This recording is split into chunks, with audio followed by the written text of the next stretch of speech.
Hello दोस्तों, welcome to my YouTube class SSIF classes by Ankit sir. हम स्वागत करते हैं आपका अपने YouTube class SSIF classes by Ankit sir में। तो आप लोग कैसे हैं, कमेंट में ज़रूर बताना। हम उम्मीद करते हैं कि आप लोग अच्छे होंगे। और एक बात बता दें कि जो भाई हमारे यूपी बोर्ड की क्लास 12 की तैयारी कर रहे हैं वो अपनी तैयारी को जारी रखें, क्योंकि आपको कंटिन्यू पढ़ना बहुत ज़रूरी है। अगर आप सोचते हैं कि हम 95% लोगों को छोड़कर 5% में आपको आना है, तो आपको पढ़ाई को कंटिन्यू रखना पड़ेगा, लगातार पढ़ना रखना पड़ेगा, क्योंकि जल्द ही जल्द यूपी बोर्ड में हो सकता है आज से छुट्टियां भी दे दी गई होंगी। तो आप ये मत सोचिए कि हमारा स्कूल बंद हो गया है तो हम अब नहीं जाएंगे पढ़ने। पढ़ने नहीं जाएंगे लेकिन पढ़ेंगे जरूर, ठीक। तो अपनी पढ़ाई को जारी रखिए और जारी के लिए हम लोग लगातार आपके साथ मेहनत कर रहे हैं, ठीक। और आपको पढ़ा रहे हैं, बेहतर से बेहतर चीज़ें देने की कोशिश कर रहे हैं कि आपको जो हो सके, जितना हो सके उतना हम बेहतर दें। तो उम्मीद करते हैं कि आप लोग हमारे साथ जुड़े होंगे, लगातार हम हमारे साथ बने रहेंगे और हमारे साथ साथ अपनी पढ़ाई को भी आप जारी रखेंगे, क्योंकि भैया पढ़ाई बहुत इंपॉर्टेंट है। जो आपकी स्टडी है ये बहुत ही इंपॉर्टेंट होने वाली है, क्योंकि अभी आप क्लास 12 में हैं। इसके बाद आप बहुत सारे भाई हमारे अलग अलग डिपार्टमेंट में जाएंगे। कोई भाई नीट की तैयारी करने जाएगा, कोई IIT, कोई NDA, तो कोई कंपटीशन में जाएगा, कोई UPSC के लिए जाएगा। अगर आप रेगुलर बने हुए हैं तभी आपका आगे चल के मन भी लगने वाला है। और एक बात, आप टॉपर की श्रेणी में भी आ सकते हैं। अगर आप टॉपर बनते हैं तो आपको सरकार की तरफ से भी आय मिल जाएगा, पढ़ने के लिए अच्छा मौका मिल जाएगा। बाकी अगर जो यूनिवर्सिटीज के लिए तैयारी करना चाहते हैं उनको अच्छी यूनिवर्सिटी मिल जाएगी जिनका परसेंटेज अच्छा बनेगा। तो ये सब चीज़ें ध्यान में रखते हुए आप पढ़ाई को अपने कंटिन्यू रखिए। ये मत सोचिए कि अब हमारे स्कूल की छुट्टी हो गई तो हम पढ़ाई बंद कर देंगे, ठीक। तो अपनी जो ये पढ़ाई है इसको आप कंटिन्यू रखें विथ हमारे साथ, ठीक। तो अब क्लास शुरू करते हैं, ज़्यादा इधर उधर की बातें नहीं करेंगे। तो इससे पहले की क्लास में हम लोग जो पढ़े थे वो पढ़े थे सांद्रता को व्यक्त करने वाले कारक। कारक में हम 6 चीजें पढ़ चुके थे। क्या पढ़ चुके थे भैया? द्रव्यमान प्रतिशत पढ़ चुके थे, द्रव्यमान आयतन प्रतिशत पढ़ चुके थे, ठीक। और आयतन प्रतिशत पढ़ चुके थे, नार्मलता, मोललता और मोल प्रभाव। ये 6 टॉपिक्स इससे पहले हम पढ़ चुके हैं। उसके पहले भी हमने जब चैप्टर स्टार्ट किया तो चैप्टर का इंट्रोडक्शन भी पढ़ाया है और बेसिक भी पढ़ाया है, बेसिक केमिस्ट्री, जहाँ से केमिस्ट्री की शुरुआत होती है। तो अगर ये सब वीडियो आप देखना चाहते हैं, और ये बता दें कि इससे पहले वाली जो वीडियो है, जो सॉल्यूशन चैप्टर की वीडियो है, वो सारी वीडियो, वो लेक्चर्स आप जरूर देखिए। तो उसकी प्लेलिस्ट हमने डिस्क्रिप्शन बॉक्स में डाल रखा है। जितने वीडियो हैं पहले जाइए आप उन वीडियो को देखिए, फिर आइए इसको पढ़िए, तब आपको ज्यादा मजा आने वाला है। पढ़ते रहिए। मतलब एक अगर देखिए स्टार्टिंग से क्या होता है, जब आप बेस आपका मजबूत रहता है ना तो चीजें पढ़ने में भी मजा आता है। नहीं तो लोग कहते हैं भैया केमिस्ट्री बहुत हवा है। हम बता रहे हैं केमिस्ट्री झुआ है, हवा नहीं है, केमिस्ट्री में कुछ नहीं है, ठीक। तो ये हम बता रहे हैं आपको कि इससे जो पहले 3-4 क्लासें हैं उनको आप पढ़िए। उनकी प्लेलिस्ट हमने डिस्क्रिप्शन बॉक्स में डाल रखा है, तो डिस्क्रिप्शन बॉक्स में जाइए और इससे पहले की क्लास को अगर आपको जरूरत है, आपको लगता है कि हाँ कि इससे पहले वाली क्लास को पढ़ना चाहिए, तो आप जाइए वहां से पढ़िए, ठीक। तो आज की जो टॉपिक है हमारी, आज की ये 3 टॉपिक है। एक टॉपिक है नॉर्मलता, फॉर्मलता और पार्ट्स प्रति मिलियन। सांद्रता को जो व्यक्त करने वाले कारक थे उनकी हमने 6 टॉपिक्स पढ़ चुके थे। अब ये कौन सी 7वीं, 8वीं और 9वीं टॉपिक है, ठीक। और आपको एक बता दें, प्योर NCERT हम पढ़ा रहे हैं। प्योर NCERT ये चीजें जो पढ़ा रहे हैं आप पूरे यूट्यूब पे ढूंढ डालो, कहीं नहीं मिलेगी, समझ गए। प्योर NCERT मतलब NCERT रिलेटेड एक एक चीजें बता रहे हैं आपको, एकदम बारीक से बारीक चीजें, मतलब एकदम बेस से लेके हम लोग ऐसे चल रहे हैं, ऐसे ये समझ लो, ऐसे चलेंगे ऐसे, ठीक। बिल्कुल एकदम छोटे लेवल से ऊपर तक जाएंगे। लेकिन अगर आप हमारे साथ लगातार बने हैं तभी पढ़ने में मजा आएगा, तभी चीजें समझ में भी आएंगी। देखिए भैया, नॉर्मलता, फॉर्मलता और पार्ट्स प्रति मिलियन। तो हम सबसे पहले आज देखेंगे नॉर्मलता क्या होता है, इसकी परिभाषा क्या होती है, ठीक। नॉर्मलता को किससे व्यक्त किया जाता है, ये सब चीज़ें जानना बहुत ही इंपॉर्टेंट होती हैं, क्योंकि जिस चीज़ के बारे में हम पढ़ें उसको उसकी जानकारी पूरी बराबर होनी चाहिए। देखिए, जो आपका नॉर्मलता है, ये जो आपकी नॉर्मलिटी है, जिसको इंग्लिश में कहते हैं नॉर्मलिटी,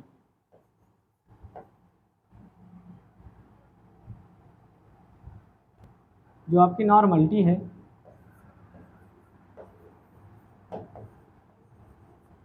जिसको हम कहते हैं नॉर्मलता। देखिए, इंग्लिश भी जानना बहुत जरूरी है, ठीक, जिसको हम कहते हैं नॉर्मलिटी। देखिए, देखते पहले सबसे पहले नॉर्मलिटी आखिर होती क्या है,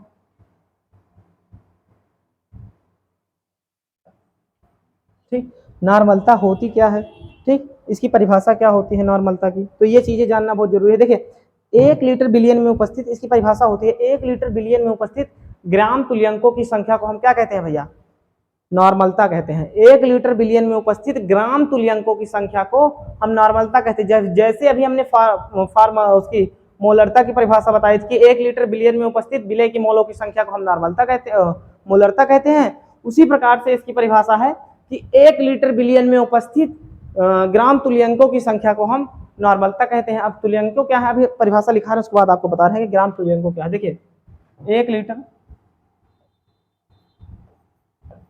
लीटर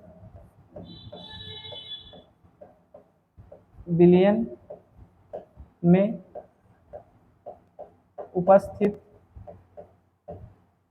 1 लीटर बिलियन में उपस्थित ग्राम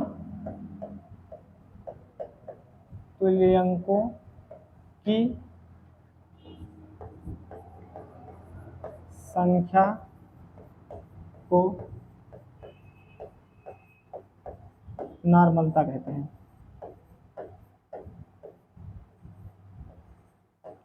देखिए परिभाषा क्या हो गई, 1 लीटर बिलियन में उपस्थित ग्राम तुल्यंकों की संख्या को हम क्या कहते हैं भैया, नॉर्मलता कहते हैं। अब नॉर्मलता, जो ये नॉर्मलता होती है इसको एन से प्रदर्शित करते हैं। किससे प्रदर्शित करते हैं, एन से प्रदर्शित करते हैं, एन से प्रदर्शित करते हैं।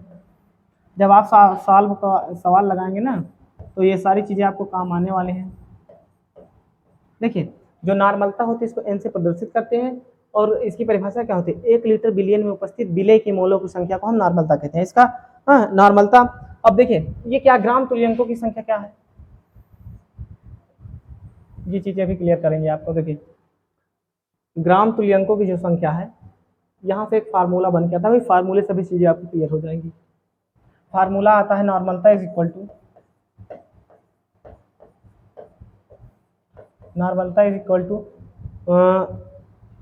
विलय के तुल्यंकी भार।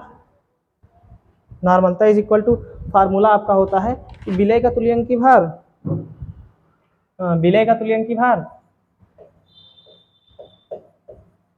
देखिए विलय का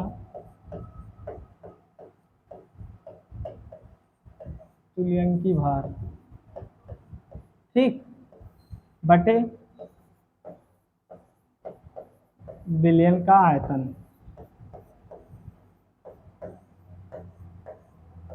का आयतन वो भी किसमें भैया, लीटर में, ठीक, वो भी किसमें, लीटर में। देखिए अब यहाँ बात कर रहा है कि ग्राम तुल्यंकी भार क्या है। अभी तक हम लोग पढ़ते थे जैसे मौलरता जैसे पढ़ा तो उसमें था कि विलय का द्रव्यमान बटे विलय का बिलियन का आयतन। तो ये चीजें तो क्लियर हो गई कि द्रव्यमान क्या होता है। अब उसी प्रकार से अभी हम यहाँ क्लियर करेंगे तुल्यंकी भार क्या होता है और तुल्यंकी भार निकाला कैसे जाता है। ठीक, ये चीजें क्लियर करना बहुत जरूरी है। तुल्यंकी भार होता क्या है, तुल्यंकी भार निकाला क्या कैसे जाता है, ये चीजें जानना आपको बहुत जरूरी है। देखिए तुल्यंकी भार जो होता है वो द्रव्यमान बटे संयोजकता होता है। इसका फार्मूला जो तुल्यंकी भार निकल के आता है, तुल्यंकी भार,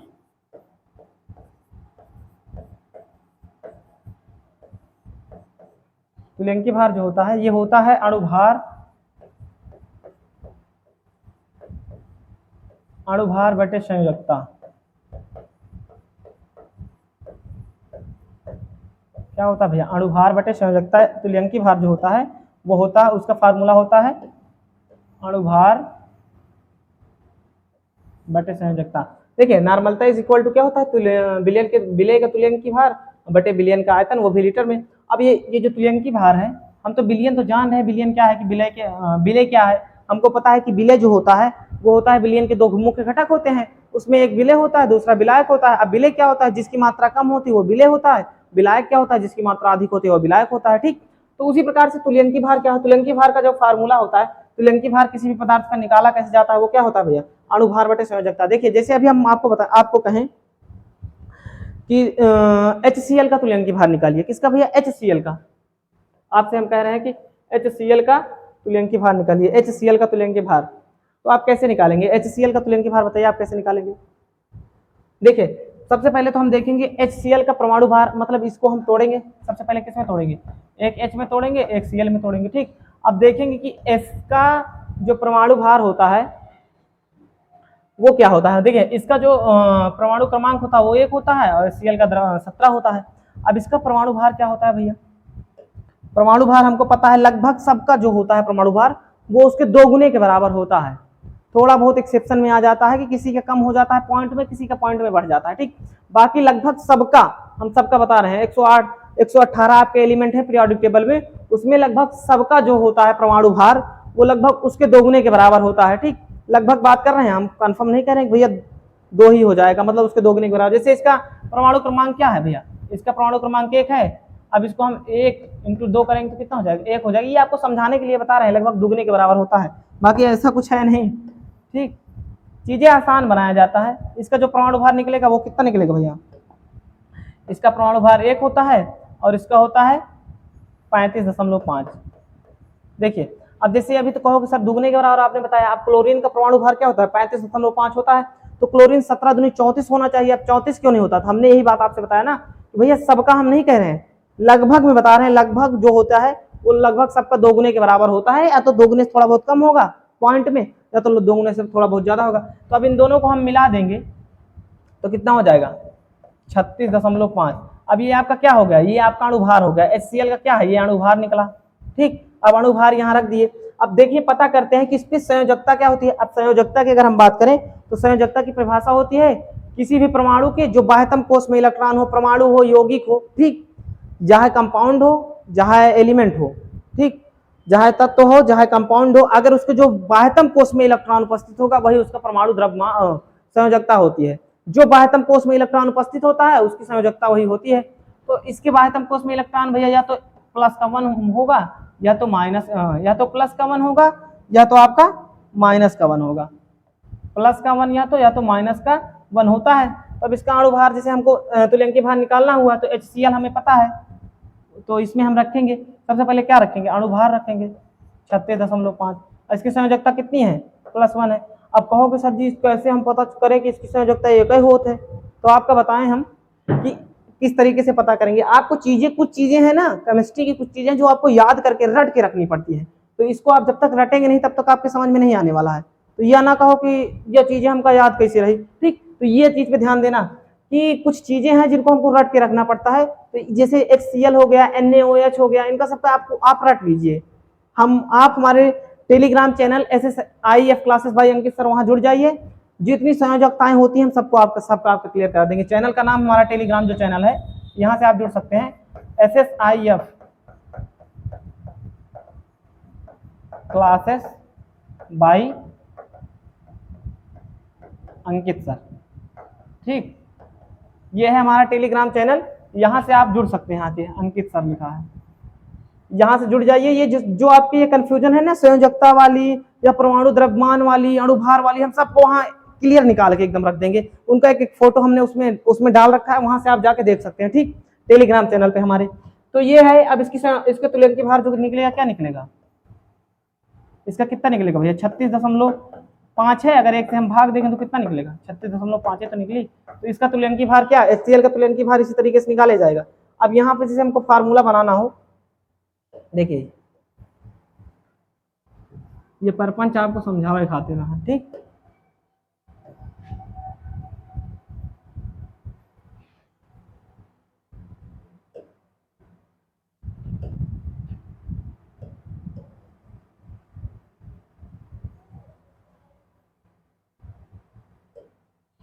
देखिए अब यहाँ से जो निकला है आपका, यहाँ से जो आपका फाइनल फार्मूला बनेगा वो क्या बनेगा, ये निकला।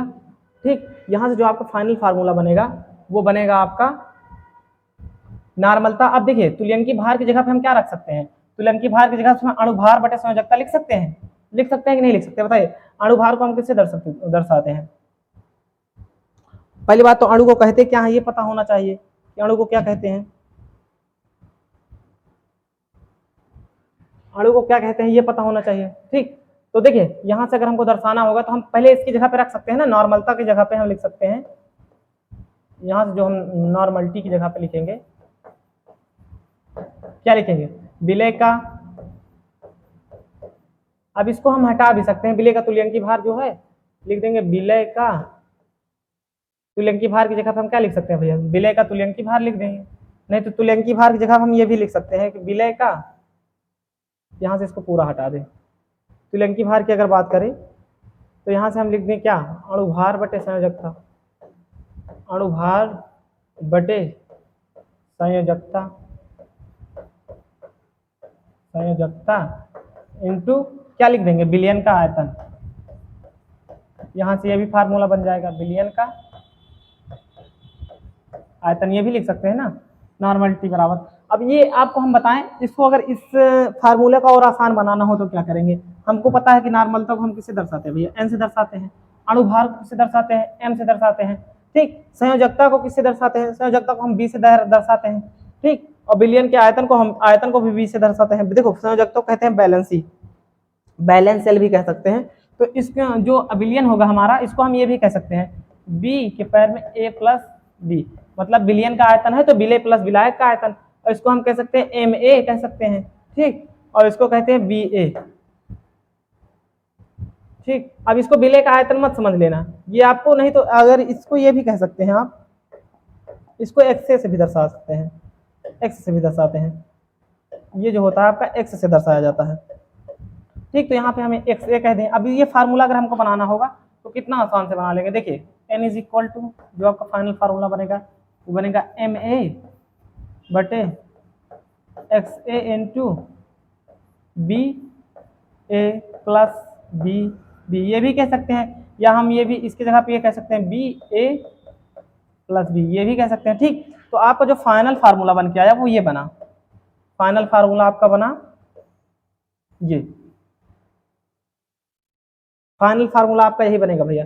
नॉर्मलता इज इक्वल टू फार्मूला क्या होगा आपका, M A upon X A into B A plus B B, या फिर कह सकते हैं बी ए प्लस बी। तो नॉर्मलता इज इक्वल टू ये होगा। अब देखिए एक बार फिर से समझिए इसको, नॉर्मलता इसकी परिभाषा होती है 1 लीटर बिलियन में उपस्थित विलय की मोलों की संख्या को हम नॉर्मलता कहते हैं। ठीक, उसके बाद नॉर्मलता बराबर फार्मूला होता है विलय की मोलों, विलय का तुल्यंकी भार बटे बिलियन का आयतन। देखिए अब तुल्यंकी भार को अभी हमने बताया, किसी भी चीज का तुल्यंकी भार कैसे निकाला जाता है, हमने बताया ना कि उसका अणुभार बटे उसकी जो संयोजकता होगी उससे डिवाइड कर देंगे, जो निकलेगा आपका वही होगा आपका क्या, तुल्यंकी भार। ठीक, और इसका जो तुल्यंकी भार वाला फार्मूला होता है अणुभार बटे संयोजकता, और इसका जो फाइनल फार्मूला निकलता है वो निकलता है नॉर्मलता इज इक्वल टू विलय का अणुभार बटे बिलियन की बटे संयोजकता प्लस बिलियन का आयतन B A plus B B. ठीक, ये होगा। उसके बाद अगर बात करते हैं इसके आगे की, तो वो होता है फार्मलता। इसके बाद फार्मूला वो होता है आपका फार्मलता, यहाँ पे तुल्यंकी भार, हाँ ठीक। उसके बाद आपका होता है क्या होता है भैया, उसके बाद आपका जो होता है वो होता है फार्मलता को देखते हैं पहले, फार्मलता क्या होती है। फार्मलता, इसको फॉर्मलिटी कहते हैं। ठीक, इसको क्या कहते हैं, फॉर्मलिटी इंग्लिश में कहते हैं। इंग्लिश जानते रहिए, इंग्लिश जाना बहुत जरूरी है। देखो अब जैसे अभी हमने नॉर्मलता का परिभाषा बताई, सेम वैसी परिभाषा है फार्मलता की भी। ठीक, इसकी परिभाषा जो है,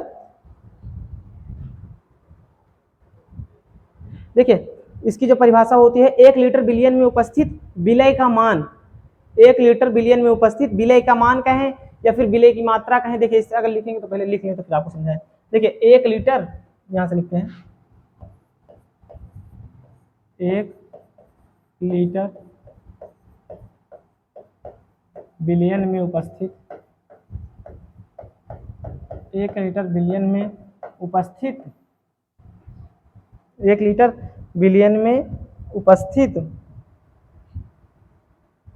विलय का मान, विलय का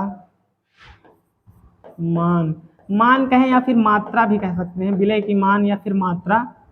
ठीक, बिलियन का मान, मान 1, ठीक 1 बिलियन का मान का 1 ग्राम द्रव्यमान में, 1 ग्राम द्रव्यमान में, 1 ग्राम द्रव्यमान उस बिलियन की, उस बिलियन की फार्मलता कहलाती है। ठीक, देखो अभी थोड़ा अजीब सा लग रहा होगा, ऊट पटांग सा लग रहा होगा, अभी हम समझाएंगे तो आपको सब समझ में आ जाएगा। कहलाती है, देखिए फार्मलता बराबर, इसको और एक बात बता दें, इसको एफ से प्रदर्शित करते हैं, एफ से प्रदर्शित करते हैं। ये जानना बहुत जरूरी है क्योंकि न्यूमेरिकल जब आप लोग सॉल्व करेंगे ना तो उसमें आपके काम आए करते हैं। देखिए फार्मलता बराबर जो परिभाषा होती है कि 1 लीटर बिलियन में उपस्थित विलय का मान या फिर मात्रा, मान कहें या फिर मात्रा का 1 ग्राम द्रव्यमान उस विलयन की फार्मलता कहलाती है। देखिए जो जैसे अभी हमने बताया 1 लीटर विलयन में उपस्थित विलय का मान, जैसे 1 लीटर आपके पास विलयन है, उसमें जो विलय का मान रहेगा 1 ग्राम द्रव्यमान, 1 ग्राम द्रव्यमान उस विलयन की फार्मलता कहलाएगी। परिभाषा थोड़ी अजीब सी है, रटना पड़ेगा तभी समझ में आएगा। ठीक, थोड़ा 2-3 बार पढ़ लेंगे तो समझ में आ जाएगा। देखिए अब फार्मलता बराबर फार्मूला क्या होता है, फार्मलता बराबर जो फार्मूला निकलता है वो निकलता है विलय का ग्राम द्रव्यमान, जैसे अभी हमने देखा था। देखिए फार्मलता बराबर फार्मूला होगा जो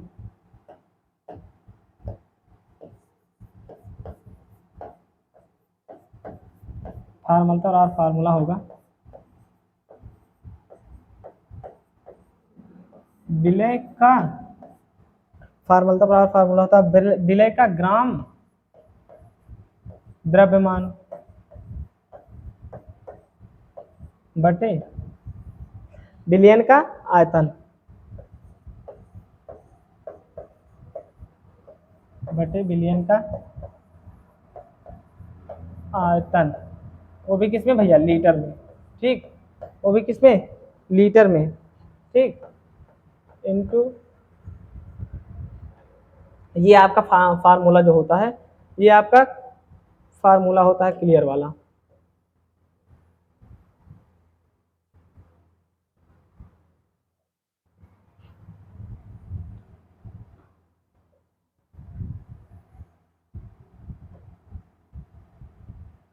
ये होता है आपका फार्मूला, क्या होता है, फार्मलता इज इक्वल टू विलय का ग्राम द्रव्यमान, या फिर इसको हम कह सकते हैं विलय का 1 ग्राम द्रव्यमान।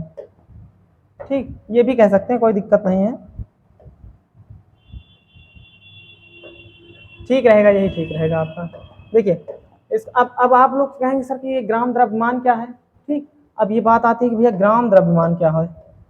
आपने तो कह दिया सर जी ग्राम द्रव्यमान, जैसे अभी हमने बताया था ना ग्राम तुल्यंकी भार बराबर क्या होता है, उसी प्रकार से ग्राम द्रव्यमान बराबर जो आपका फार्मूला होता है, या फिर कहें 1 ग्राम द्रव्यमान कह दें यहाँ पे, 1 ग्राम द्रव्यमान, 1 ग्राम द्रव्यमान बराबर क्या होता है, देखिए फार्मूला होता है फार्मलता का विलय का 1 ग्राम द्रव्यमान बटे विलयन का आयतन। उसी प्रकार से 1 ग्राम द्रव्यमान बराबर फार्मूला क्या होगा, देखिए 1 ग्राम जो द्रव्यमान है उसके बराबर फार्मूला होता है द्रव्यमान बटे अणुभार, द्रव्यमान बटे अणुभार। अभी उसमें क्या था, अभी जो हम बात किए थे, अभी हम जो बात किए थे उसका नॉर्मलता में, उसमें क्या था, अणुभार बटे संयोजकता थी। अब इसमें क्या है, इसमें द्रव्यमान बटे अणुभार। ठीक, अब जो द्रव्यमान होता है इसको हम कहेंगे WB और इसको कहेंगे MB। ठीक, इसको हम क्या कहेंगे, WB बटे MB, और आयतन को हम क्या कहेंगे, B, वो भी किसमें भैया, लीटर में, ये कह सकते हैं ना। और फार्मलता को आपको पता है, आपसे प्रदर्शित करते हैं, तो अगर इसका फाइनल फार्मूला निकाला जाए तो क्या निकलेगा, F is equal to WB upon MB into B, वो भी किसमें भैया, लीटर में। ये आपका फाइनल फार्मूला निकलेगा यहाँ से, ये आपका क्या होगा, ये आपका फाइनल फार्मूला होगा। F इज इक्वल टू फार्मलता बराबर क्या होगा भैया, विलय का ग्राम द्रव्यमान बटे विलयन का आयतन। देखिए जितने डाउट है ना, ये सारे जो डाउट आ रहे हैं फार्मूला वाली, इनको आप समझते चलिए। ये आपके डाउट आगे जब हम वो न्यूमेरिकल सॉल्व कराएंगे, अंकिंग प्रश्न सॉल्व कराएंगे, तो वहां पे ये डाउट आपके हम क्लियर करते चलेंगे। देखिए अब सबसे पहले बात कर लेते हैं परिभाषा क्या होती है इसकी, फार्मलता की। फार्मलता की परिभाषा क्या होती है, 1 लीटर विलयन में उपस्थित, क्या 1 लीटर विलयन में उपस्थित विलय का मान या फिर मात्रा कहें, 1 ग्राम द्रव्यमान में उपस्थित 1 ग्राम द्रव्यमान उस विलयन की फार्मलता कहलाती है। देखिए 1 लीटर विलयन में उपस्थित विलय का मान, हाँ विलय का मान कहें या मात्रा कहें, 1 ग्राम द्रव्यमान उस विलयन की फार्मलता कहलाती है। फार्मलता इज इक्वल टू फार्मूला क्या होता है, फार्मलता बराबर फार्मूला होता है विलय का 1 ग्राम द्रव्यमान बटे विलयन का आयतन। ठीक, विलय का 1 ग्राम द्रव्यमान बटे विलयन का आयतन। अब 1 ग्राम द्रव्यमान बराबर क्या होता है, तो हमने बताया कि 1 ग्राम द्रव्यमान बराबर होता है द्रव्यमान बटे अणुभार। ठीक, द्रव्यमान बटे अणुभार, और उसके बाद जो फाइनल फार्मूला निकलेगा F, हम फार्मलता को F से दर्शाते हैं। WB क्या है, हमारा द्रव्यमान है।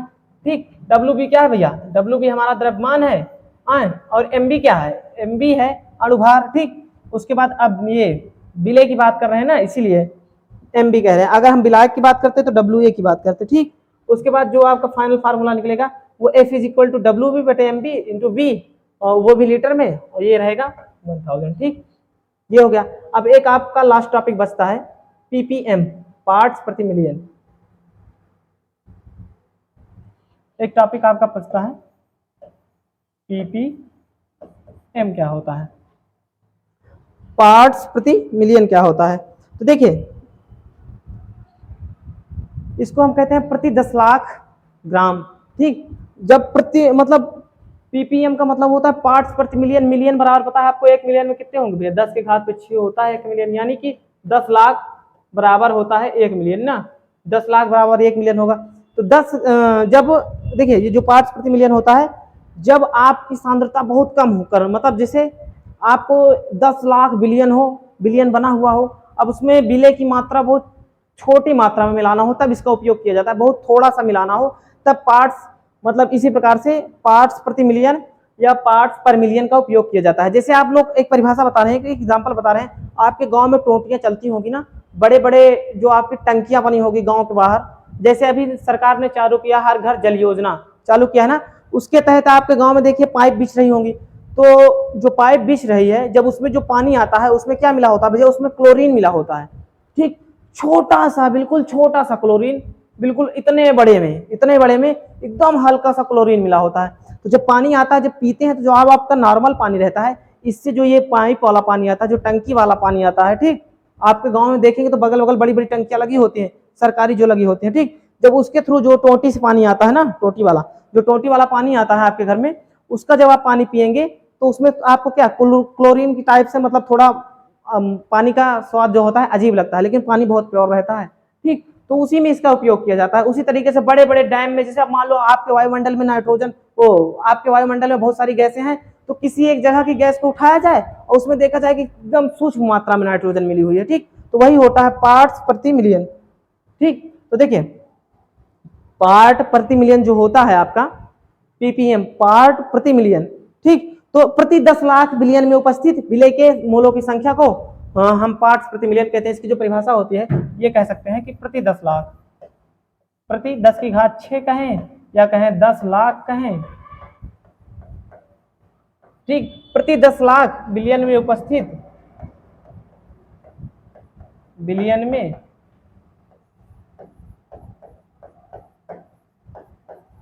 में उपस्थित विलय को, ठीक, विलय को हम क्या कहते हैं, विलय के सांद्रता को, विलय के, या फिर कहें विलय को हम पार्ट्स प्रति मिलियन या पीपीएम कहते हैं, विलय को पीपीएम कहते हैं। देखिए इसकी जो परिभाषा होती है, प्रति 10 लाख बिलियन में उपस्थित विलय को, प्रति 10 लाख बिलियन कह रहे हैं, प्रति 10 लाख, ठीक, प्रति 10 लाख की हम बात कर रहे हैं भैया, प्रति 10 लाख मात्रा में कहें या फिर मात्रा में भी कह सकते हैं, यहाँ से प्रति 10 लाख मात्रा में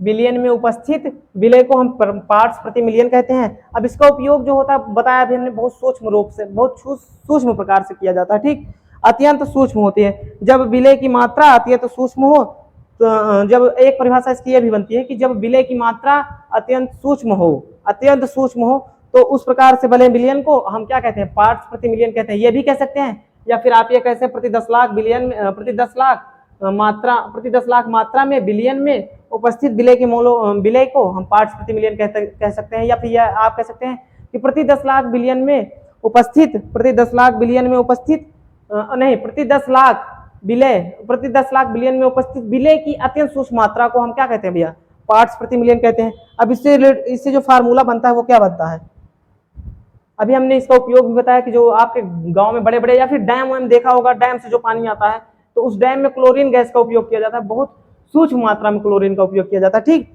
उसके बाद इसका जो फार्मूला होता है पीपीएम, पीपीएम का फार्मूला होता है विलय का द्रव्यमान, विलय का द्रव्यमान बटे बिलियन का द्रव्यमान, ठीक, बटे बिलियन का द्रव्यमान। ठीक, वो भी किसमें भैया, 10 की घात 6 में, किसमें 10 की घात 6 में। ये होता है आपका फाइनल फार्मूला पीपीएम का। ठीक, ये होता है आपका फाइनल फार्मूला पीपीएम का। देखिए अब ये क्या पीपीएम और एक इसी प्रकार से रिलेटेड आता है पीपीबी। पीपीबी आता है, इसको कहते हैं पार्ट्स प्रति बिलियन, इसको कहते हैं 10 की घात पे 9। जैसे अभी हमने इसको बताया ना, यहाँ पे 10 की घात 6 है तो इसको आप 10 की घात 9 भी कह सकते हैं। इसके जगह पे अगर पार्ट्स प्रति बिलियन का उपयोग किया जाए तो 10 की घात ये जो पार्ट्स प्रति बिलियन है इसकी जगह पे 10 की घात पे आप 6 की जगह 9 लिख सकते हैं और बाकी सब कुछ सेम रहेगा। यहाँ पे आप लिख सकते हैं 10 की घात पे 9 लिख सकते हैं। ठीक, बाकी कुछ नहीं चेंज करना है पार्ट्स प्रति बिलियन में। बाकी चीजें जो पार्ट्स प्रति बिलियन बता रहे हैं आपको यूट्यूब पे कहीं नहीं मिलेगी, बाकी आपके एनसीईआरटी किताब में भी नहीं है, प्राइवेट बुकों में प्राइवेट बुक छाप के इसको रखी है। ठीक, तो आज कमेंट करके बताना कि आज की क्लास कैसी रही। अगर आपको क्लास का पीडीएफ चाहिए, नोट्स चाहिए इन सब चीज़ों की, तो आप हमारे टेलीग्राम चैनल, हमने आपको बताया हमारा टेलीग्राम जो चैनल है वो है भैया SSIF classes, SSIF classes by Ankit sir. यहाँ जाइए, यहाँ पे आपको सब कुछ मिल जाएगी। ठीक, bye Ankit sir. SSIF classes ही हमारा टेलीग्राम चैनल है, यहाँ से जाइए आप टेलीग्राम पे सर्च करिए SSIF classes by Ankit sir. यहाँ पे आपको पीडीएफ क्लास की पीडीएफ, ठीक, और प्लस नोट की पीडीएफ दोनों यहाँ से प्रोवाइड हो जाएंगे। ठीक, तो आप कमेंट करके जरूर बताना कि आज की क्लास कैसी लगी। ठीक, और ये बताना कहीं क्लास में कोई दिक्कत आ रही हो, कहीं से आपको डाउट हो रहा हो कि सर डाउट हमारा क्लियर नहीं हो रहा है, तो आप इस नंबर पे कांटेक्ट भी कर सकते हैं, आपका डाउट क्लियर करेगा। व्हाट्सएप मैसेज है, व्हाट्सएप से आप इस पे कांटेक्ट कर सकते हैं।